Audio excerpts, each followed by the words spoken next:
She kept changing her style of painting, which can be a rather negative thing for an artist. For example, when you think of Helen Frankenthaler, if you're familiar with art, you know that Helen's images are lyrical stain paintings. You get an immediate image. With Grace, there is no immediate image because she kept going back and forth between abstraction and figuration.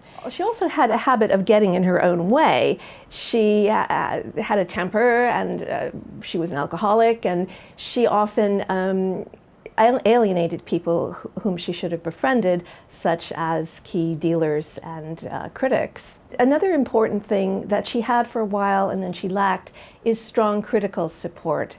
Frank O'Hara, her poet friend, wrote wonderful things about her and was supportive in other ways. He worked at the Museum of Modern Art.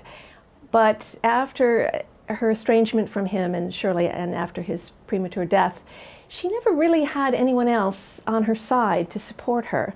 Her departure from New York in 1961 was another aspect of this, because in the days before the internet and the global art market, if you were a New York artist, an American, who left New York, and in this case, she left for the really provincial backwater of Baltimore in those days, it was as if you died.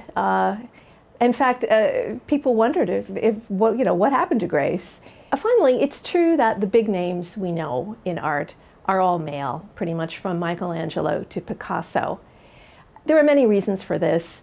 Women led rather restricted lives in decades past. There's also the fact of the blindness of male critics, male art dealers, males who ran museums, males who wrote art history books.